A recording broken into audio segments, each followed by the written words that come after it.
Hello everyone, welcome to my channel. करके आए हैं एनसीईआरटी क्लास 8 का social study and political science को, जिसमें आज का चैप्टर है 4 और इस चैप्टर का टॉपिक है कानूनों की समझ।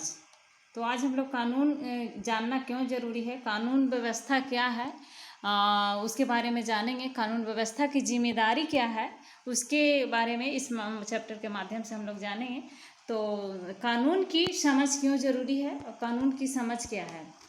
तो आप कुछ कानून से परिचित होंगे, जैसे हो गया शादी की उम्र, हो गया मताधिकार का उम्र, हो गया शादी का उम्र जैसे 18 और 21 वर्ष किया गया है, जिसमें लड़की की कम से कम 18 वर्ष और लड़कों की कम से कम 21 वर्ष की गई है शादी की उम्र। और उसी तरह से मताधिकार की उम्र भी 18 वर्ष से 18 वर्ष या फिर 18 वर्ष से जिसका ज़्यादा उम्र हो गया है वह मताधिकार दे सकता है। तो इस प्रकार से आप इस तरह का कानून से आप परिचित होंगे।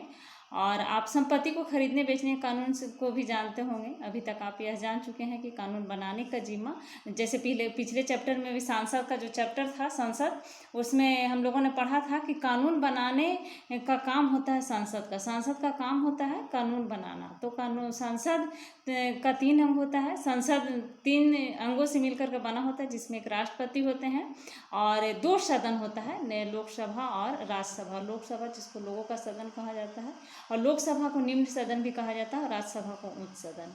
तो राष्ट्रपति, लोकसभा और राज्यसभा। तो लोकसभा और राज्यसभा में जब कोई कानून पास हो जाता है, पारित हो जाता है, तो राष्ट्रपति उस पर अपना राष्ट्रपति द्वारा उस पर साइन कर दिया जाता है, उस पर राष्ट्रपति के द्वारा, तब वह कोई कानून बन जाता है। तो इस प्रकार से कानून बनाना संसद का काम है। नए कानून किस तरह अस्तित्व में आते हैं, इस प्रकार का प्रश्न भी आ रहे होंगे आप लोग के मन में। क्या ये कानून सभी पर लागू होते हैं या फिर सभी पर लागू नहीं होते हैं? क्या ये कानून एक समान है सभी लोगों पर, चाहे वह अमीर वर्ग के लोग हों या फिर गरीब तबके के लोग हों? तो इस प्रकार का प्रश्न उठना स्वाभाविक है। और क्या कोई कानून अलोकप्रिय या विवादास्पद भी होता है? तो इस प्रकार से कानून भी कभी कभी अलोकप्रिय कानून भी पास हो जाता है सांसद में, जो विवादास्पद होता है।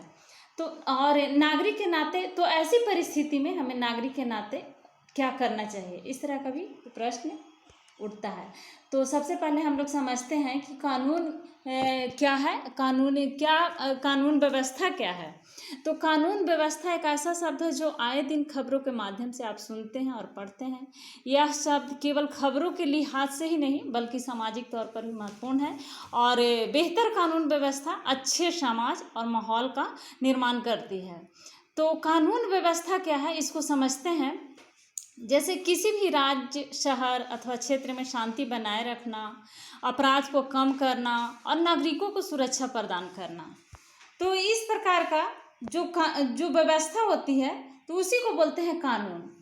किसी भी राज्य, शहर अथवा क्षेत्र में शांति बनाए रखना, अपराध को कम करना, नागरिकों को सुरक्षा प्रदान करना कानून व्यवस्था का मुख्य अंग होता है। सर, अक्सर जहाँ भी कहीं राजनीतिक या सामाजिक बवाल का टकराव होता है या फिर माहौल तनावपूर्ण हो जाता है, तो कानून व्यवस्था का संकट खड़ा हो जाता है। यानी किसी क्षेत्र में अशांति या फिर हिंसा होना भी कानून व्यवस्था का संकट ही होता है। तो कानून व्यवस्था की जिम्मेदारी क्या होता है? कानून व्यवस्था की जिम्मेदारी होता है, जैसे भारत का गृह मंत्रालय देश की आंतरिक सुरक्षा से जुड़े मामलों के लिए उत्तरदायी है और यह आपराधिक न्याय प्रणाली के लिए कानून अधिनियमित करता है। देश में पुलिस बल को सार्वजनिक व्यवस्था का रखरखाव करने और अपराधों की रोकथाम और उनका पता लगाने की जिम्मेदारी है कानून की। तो इस कानून का यह जिम्मेदारी है कि शांति, कहीं पर भी अगर अशांति फैल गई हो तो वहाँ पर शांति व्यवस्था कायम रखने की जिम्मेदारी कानून की होती है। तो भारत के प्रत्येक राज्य और केंद्र शासित प्रदेश है, जितने भी राज्य हैं, जैसे 8 राज्य और 9 केंद्र शासित प्रदेश अभी है। तो भारत के जितने भी राज्य हैं और केंद्र शासित प्रदेश हैं, अपना अलग, इनका अलग पुलिस बल है। राज्यों के पुलिस के पास ही कानून व्यवस्था को बनाए रखने की जिम्मेदारी होती है। तो इस प्रकार से कानून व्यवस्था को बनाए रखना कानून का ही काम है, कानून का जिम्मेवारी है। तो तो अब हम लोग देखते हैं कि क्या कानून सब पर लागू होते हैं। इस प्रकार का प्रश्न उठते हैं कि क्या कानून सब पर लागू होते हैं। तो इस स्थिति को एक सरकारी अधिकारी के बेटे को जिला अदालत ने 10 साल की सज़ा सुनाई। इसको समझने के लिए कि क्या कानून सब पर लागू होते हैं, उसको इस जो दिया हुआ है उदाहरण उससे समझते हैं कि एक सरकारी अधिकारी के बेटे को जिला अदालत ने 10 साल की सज़ा सुनाई। इस वजह से वह सरकारी अधिकारी अपने बेटे का भाग निकालने में मदद करता है।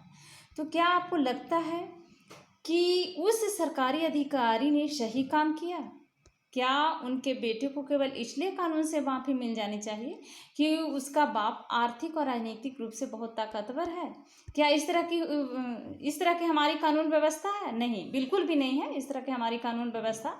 वह उसका बाप आर्थिक रूप से या फिर राजनीतिक रूप से कितने भी ताकतवर क्यों नहीं हो, कानून सबके लिए बराबर होता है, चाहे वह आम नागरिक हो या फिर राष्ट्रपति। तो हमारे भारत में भी इसी तरह की कानून व्यवस्था है, सबके लिए एक समान।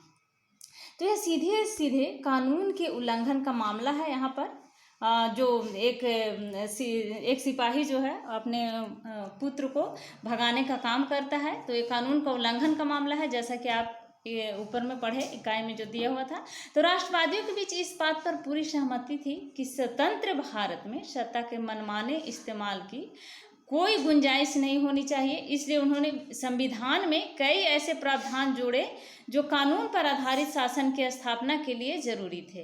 तो इसमें सबसे महत्वपूर्ण प्रावधान यह था कि स्वतंत्र भारत में सभी लोग कानून की नज़र में बराबर होंगे। तो उस समय कानून जब बन रहा था तो कानून बनाने वाले लोगों के ध्यान में था यह बात कि कानून के नज़र में सब बराबर हों। इस प्रकार का हमारा संविधान में इस बात की प्रावधान की गई है। हमारा कानून धर्म, जाति और लिंग के आधार पर लोगों के बीच कोई भेदभाव नहीं करता। कानून के शासन का मतलब है कि सभी कानून देश के सभी नागरिकों पर समान रूप से लागू होते हैं। तो हमारा कानून क्या है?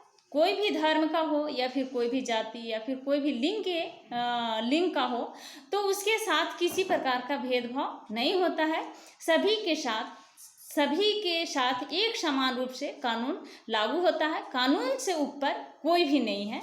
यह हमारा संविधान में दिया हुआ है कि कानून से ऊपर कोई भी नहीं है, चाहे वह सरकारी अधिकारी हो या धनासेठ हो, और यहाँ तक कि राष्ट्रपति ही क्यों न हो। तो किसी भी अपराध या कानून के उल्लंघन की एक निश्चित सजा होती है। तो कानून किसी के साथ भी भेदभाव नहीं करता है, चाहे वह राष्ट्रपति ही क्यों न हो। तो सभी के साथ एक समान, कानून से ऊपर कोई भी नहीं है। तो सज़ा तक पहुंचने की भी एक तय प्रक्रिया होती है। किसी को अगर सज़ा दिया जाता है तो उस तक पहुंचने का भी एक तय प्रक्रिया होता है। किसी भी अपराध या कानून के उल्लंघन का एक निश्चित सज़ा होती है, और सज़ा तक पहुंचने का भी एक तय प्रक्रिया होती है जिसमें व्यक्ति का अपराध साबित किया जाता है। लेकिन क्या हमेशा से ऐसा ही था? यह क्वेश्चन भी उठता है कि क्या हमेशा से ऐसा ही था? तो प्राचीन भारत में असंख्य स्थानीय कानून थे।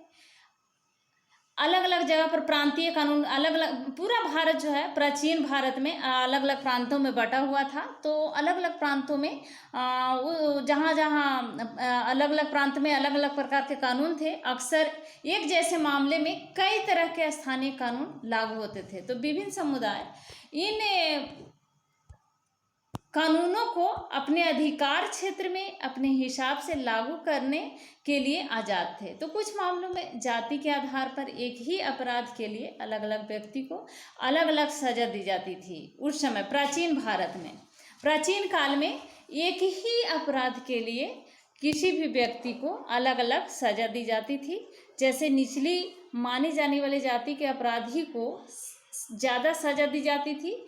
औपनिवेशिक शासन के दौरान कानून पर आधारित व्यवस्था जैसे जैसे परिपक्व होती गई, जाति के आधार पर सजा देने में भेदभाव का यह प्रचलन खत्म होने लगा। धीरे धीरे जो कानून का अलग अलग जगह पर एक ही अपराध के लिए अलग अलग जो सजा दी जाती थी, तो धीरे धीरे इसमें चेंज होने लगा, इसमें बदलाव होने लगा। औपनिवेशिक शासन के दौरान कानून पर आधारित व्यवस्था जैसे जैसे परिपक्व होती गई, जाति के आधार पर जो सजा देने का जो भेदभाव था वह भी धीरे धीरे खत्म होने लगा, समाप्त होने लगा। तो बहुत सारे लोग मानते हैं कि हमारे देश में कानून के शासन की शुरुआत अंग्रेजों ने की थी। इतिहासकारों ने इस बात पर काफ़ी विवाद रहा है, इतिहासकारों में भी। इसके कई कारण हैं। एक कारण तो यह है कि औपनिवेशिक कानून मनमानेपन पर आधारित था।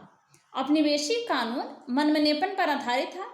और दूसरी वजह यह बताई जाती है कि ब्रिटिश भारत में कानूनी मामलों के विकास में भारतीय राष्ट्रवादियों ने एक अहम भूमिका निभाई थी। 1870 का राजद्रोह एक्ट अंग्रेजी शासन के मनमानेपन की मिसाल था।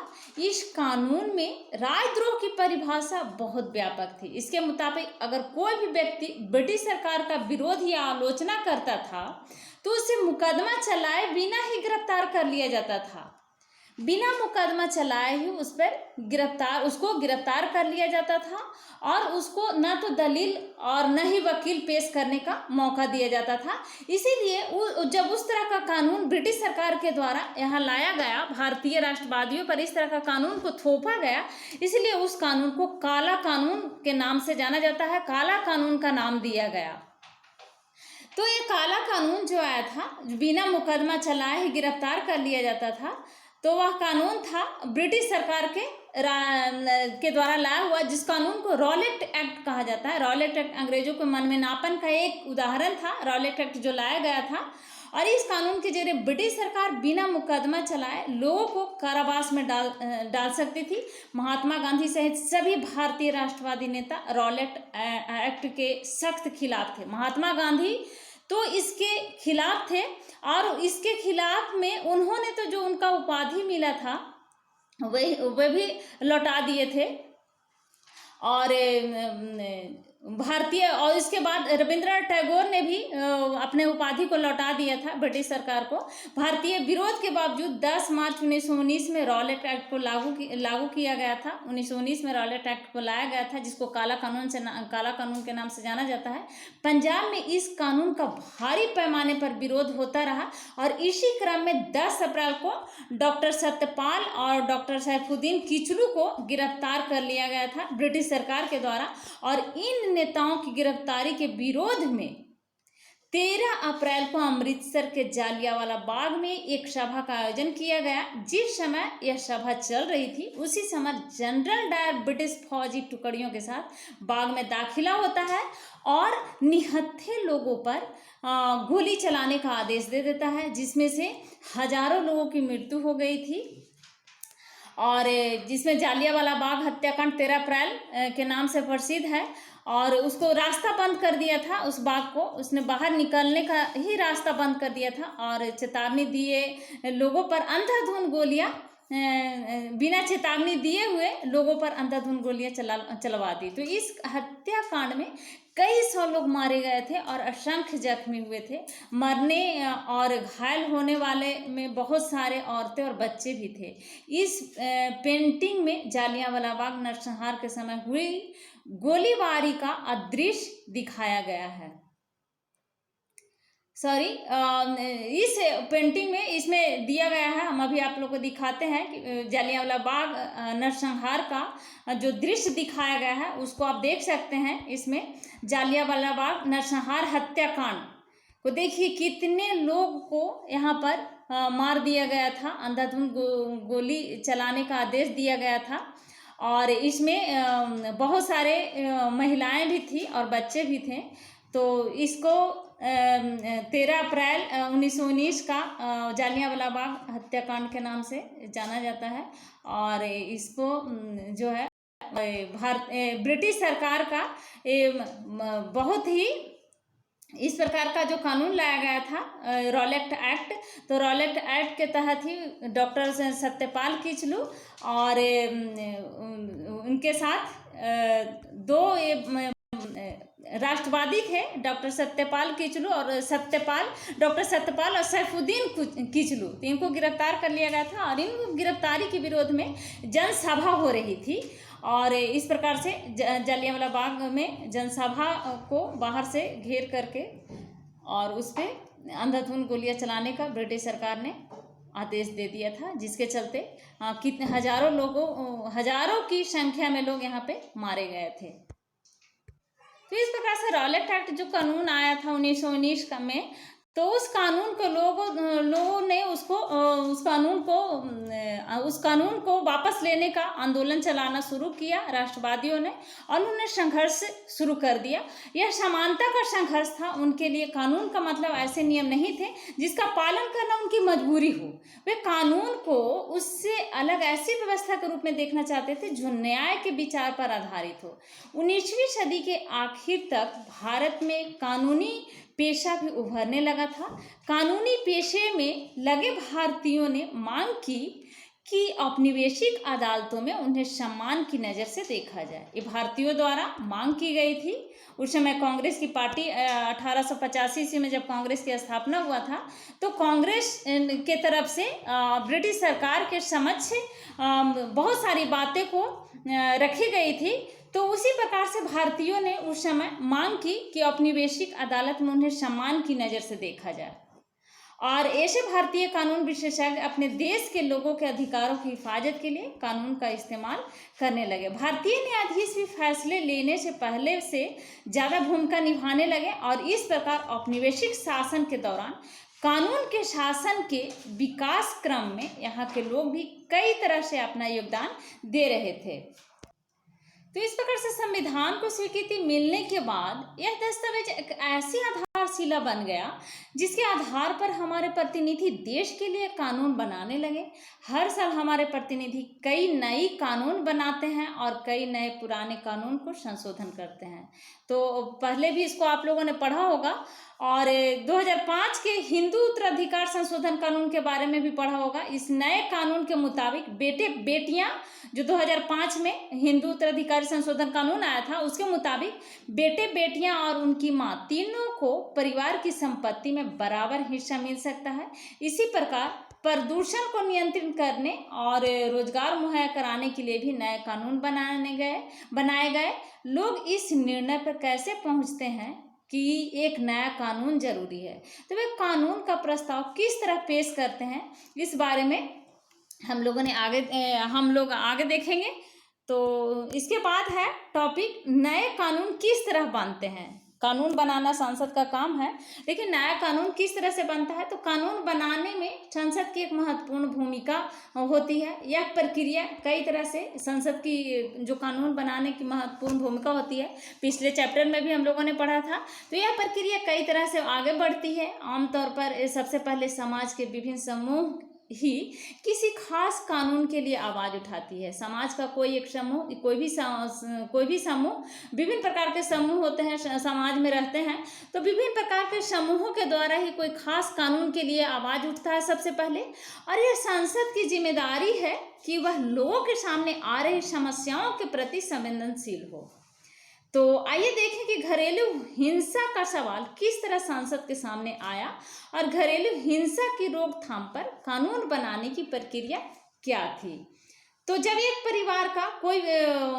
परिवार में जब घरेलू हिंसा आता है, एक परिवार के बीच में मारपीट होती है महिलाओं और पुरुषों के बीच, तो इस परिस्थिति में इसको कैसे रोका जाए, इसका समाधान किस प्रकार से निकाला जाए, इसके लिए भी कानून बनाने की प्रक्रिया कानून बनाया गया। तो जब परिवार का कोई पुरुष सदस्य घर की किसी महिला के साथ मारपीट करता है, या फिर उसको किसी प्रकार की चोट पहुंचाता है, या फिर उसको धमकी देता है मारपीट करने का, तो इस प्रकार से इसको घरेलू हिंसा कहा जाता है। और इस प्रकार के घरेलू हिंसा को रोकने के लिए घरेलू हिंसा पर नया कानून किस तरह बना, महिला संगठनों ने इस प्रक्रिया में अलग अलग तरीके से क्या भूमिका निभाई, उसे अपने इस चैप्टर में हम लोग समझेंगे। एक महिला संगठन के दफ्तर में कुछ महिलाएं ने शिकायत की, और उन्हें उनके पति द्वारा जो मारपीट किया जाता था, जब घरेलू हिंसा के पीड़ित द्वारा शिकायतें बढ़ी तब एक नए कानून की आवश्यकता महसूस की गई और विभिन्न मंचों ने घरेलू हिंसा का मुद्दा उठाया। तो 1999 में वकीलों, कानून विद्यार्थियों और समाज वैज्ञानिकों के संगठन लार्ज कलेक्टिव ने राष्ट्रव्यापी चर्चा के बाद घरेलू हिंसा विधेयक का मसौदा तैयार किया और इस विधेयक को बहुत सारे लोगों को पढ़ाया गया। 2002 में संसद के विधेयक पेश किया गया। विधेयक का विरोध महिलाओं के समूह द्वारा किया गया था और एक प्रेस कॉन्फ्रेंस आयोजित किया गया था जिसमें ऑनलाइन याचिका दायर की गई थी। तो यहाँ पर इस फिगर को आप देख सकते हैं, महिलाएं द्वारा किस प्रकार से शिकायत किया गया और इसको समाधान के लिए ऑनलाइन याचिका दायर की गई थी और इस प्रकार से महिलाओं के लिए कानून बनाया गया था। तो प्रेस कॉन्फ्रेंस आयोजित किया गया जिसमें ऑनलाइन याचिका दायर शुरू करने का निर्णय लिया गया था और कई महिला संगठनों और राष्ट्रीय महिला आयोग ने संसदीय स्थायी समिति को अपना सुझाव सौंपे थे। तो दिसंबर 2002 में संसदीय स्थायी समिति ने अपनी सिफारिशों को राज्यसभा में प्रस्तुत किया और इन्हें लोकसभा में भी पेश किया गया था। इसको लोकसभा में भी पेश किया गया था इसको और उसके बाद इनको लोकसभा में पेश करने के बाद समिति की रिपोर्ट ने महिला के कुछ महिला के समूह की अधिकांश मांग को स्वीकार कर लिया और अंत में संसद में एक नया बिल पेश किया गया। तो दोनों सदनों में मंजूरी दी जाने के बाद उस पर राष्ट्रपति के पास स्वीकृति के लिए भेज दिया जाता है और जब राष्ट्रपति उस पर अपना स्वीकृति प्रदान कर देते हैं तो वह एक्ट बन जाता है, कानून बन जाता है। दोनों सदन, निम्न सदन और उच्च सदन में जब कोई भी बिल पास हो जाता है तो उसके बाद राष्ट्रपति के पास भेजा जाता है उसको राष्ट्रपति के मंजूरी के लिए, स्वीकृति के लिए और जब उस पर राष्ट्रपति स्वीकृति दे देते हैं तो वह कानून बन जाता है, एक्ट बन जाता है। तो इस प्रकार से 2006 में घरेलू हिंसा महिला सुरक्षा कानून लागू हुआ था।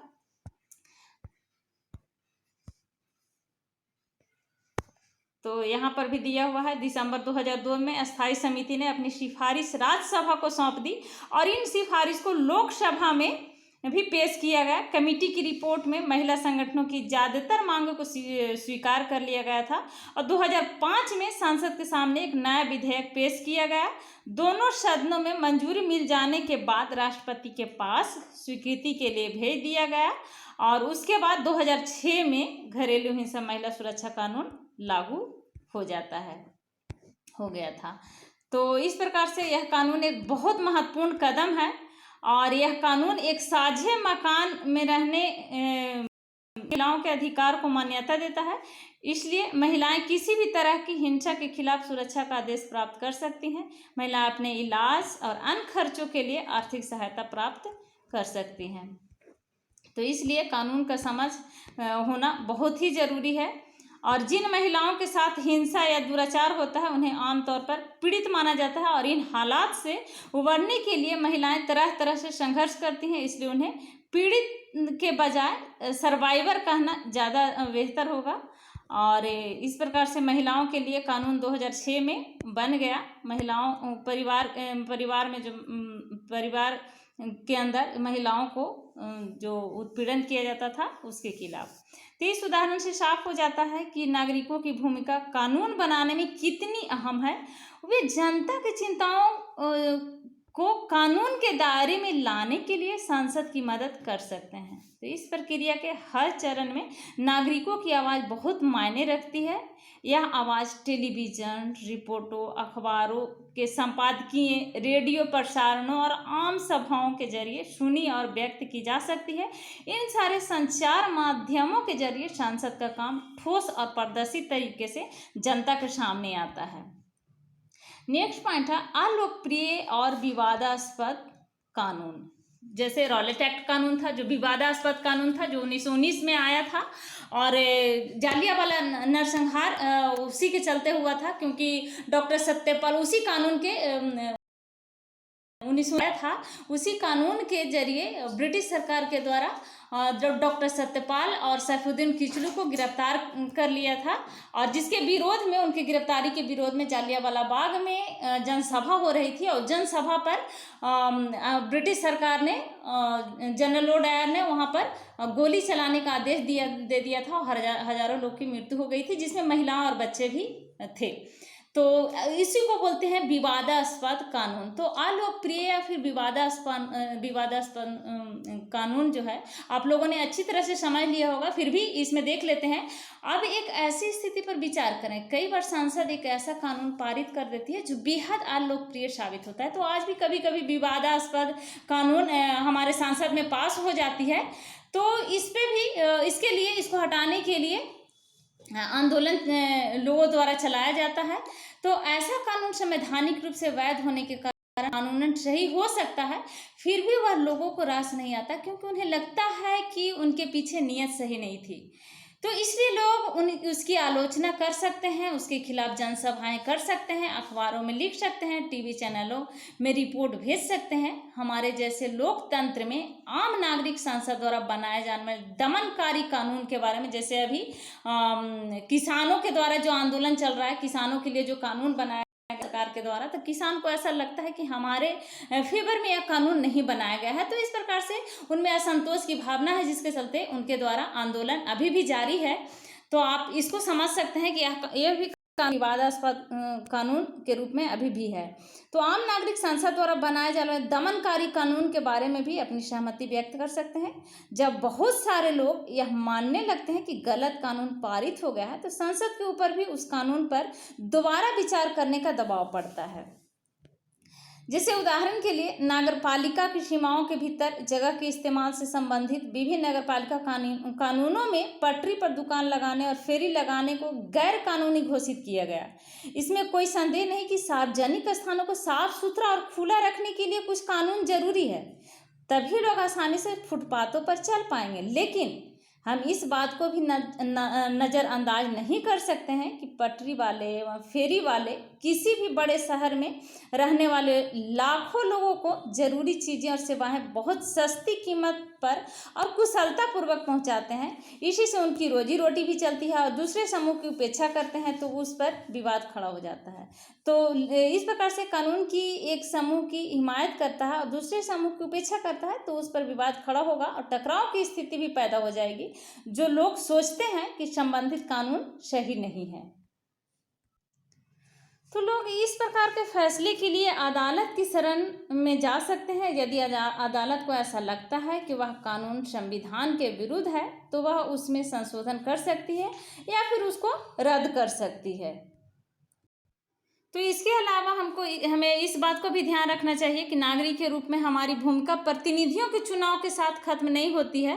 इसके बाद हम अखबारों और अन्य संचार माध्यमों के जरिए इस बात पर नज़र रखते हैं कि हमारे सांसद क्या कर रहे हैं। जो हमने सांसद को चुना, तो हमारे सांसद जो हमारे द्वारा चुन कर के गए, जिस प्रतिनिधि को हमने चुना, वे संसद में जाके क्या कर रहे हैं, कौन सा काम कर रहे हैं, हमारे हित के बारे में कर रहे हैं या नहीं कर रहे हैं, क्या काम कर रहे हैं, इस पे भी नज़र रखना जरूरी होता है। तो अगर हमें लगता है कि वे सही काम नहीं कर रहे हैं, तो हम उनकी आलोचना करते हैं। इस प्रकार हमें इस बात को सदा ध्यान में रखना चाहिए कि लोगों की जितनी हिस्सेदारी होगी और जितने उत्साह से वे जुड़ेंगे, उतना ही संसद को अपना काम सही ढंग से करने में मदद मिलेगी। तो इस प्रकार से हमें इन सारी बातों पर भी ध्यान रखना पड़ता है, और ध्यान रखने से प्रतिनिधियों की जो भूमिका होती है लोगों के प्रति, जनता के प्रति, तो सरकार, इसके अलावा जब इस पे लोगों द्वारा उन पर आलोचना, जब वो काम सही ढंग से नहीं करते हैं, तो उनको जब आलोचना की जाती है, तो इस प्रकार से उनको चुस्त और दुरुस्त रहने का भी मौका मिलता है संसदों को, और सही एक समाज के लिए सही काम करने का एक सही रास्ता भी मिलता है इस प्रकार से। तो इस चैप्टर में यही था, कानून की समझ और कानून क्या है, तो कानून सबके नज़र में एक समान है, सबके लिए एक समान है। कानून से बड़ा कोई नहीं है, कानून से ऊपर कोई नहीं है, चाहे वह आम नागरिक हो या फिर राष्ट्रपति हो, तो या फिर अमीर हो गरीब हो, किसी भी धर्म का हो, किसी भी जाति का हो, किसी भी लिंग का हो, तो कानून सबके लिए एक है और सबके पर एक कानून ही लागू होता है। हमारे भारत में भी इसी प्रकार का कानून व्यवस्था है।